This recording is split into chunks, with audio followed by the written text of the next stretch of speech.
Pri tako hudi bolezni, kot je rak na dojki, je izredno pomembno, da v primeru genetske pogojenosti in večje rizičnosti za razvoj bolezni ženske hodimo na redne preventivne preglede. Naša sogovornica, ki želi ostati anonimna, se tega zelo zaveda. Ja, jaz sem v bistvu od svojega 28. leta hodila na redne polletne in letne preventivne preglede zaradi tega, ker so mi odkrili neko cisto na dojki. In dolgo let je bilo vse v redu, pa so mi odkrili raka, ko sem bila stara 52 let. Nenadno soočenje z rakom prizadene tako osebo, pri kateri se pojavi, kot tudi njene najbližje. In ko se enkrat soočiš s to diagnozo, v bistvu ne veš, kaj te čaka. Ne veš, koliko je rak napredoval, ne veš, kaj se ti bo zgodilo in se ti življenje naenkrat ustavi. Ampak jaz sem imela res srečo, tumor so mi lahko izrezali, v bistvu nisem rabila kemoterapije, sem imela samo obsevanja in izkazalo se je, ko so prišli izvidi, da je bil res zelo zgodaj odkrit. Mnogokrat je huda bolezen velik opozorilni znak, da moramo v življenju nekaj korenito spremeniti. V bistvu nas bolezen opozori na to, da moramo nekaj spremeniti v svojem življenju. In pri meni je prišlo to kot opozorilo, da se moram malo ustaviti. Jaz se nisem znala ustaviti. V bistvu sem delala cele dneve, skozi sem bila v pogonu in sploh nisem poslišala svojega telesa, da rabi počitek. In tudi nisem znala reči ne. Na nastanek in razvoj raka, pa naj bo ta na dojkah ali kje drugje v telesu, vplivajo mnogi dejavniki.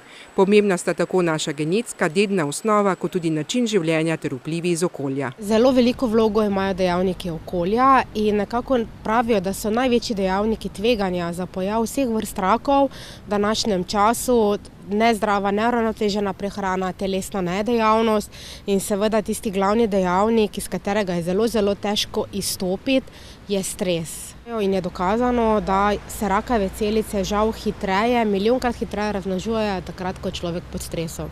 Stres pa se pojavlja v vseh življenjskih obdobjih, pri mladih in starejših in vseh okoljih.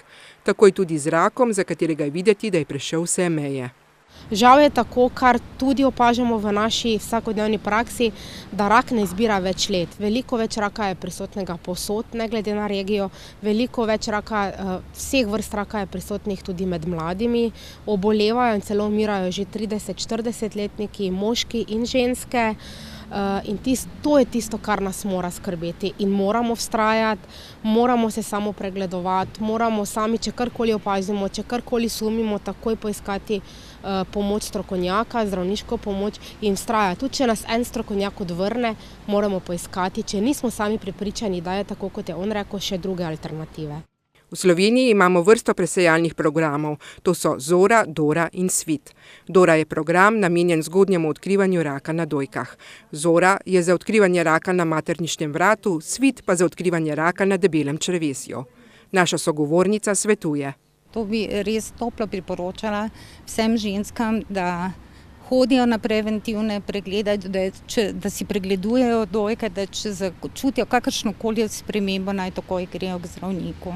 Naša sogovornica ima poleg nasveta za preventivne preglede tudi pomembno sporočilo za vse.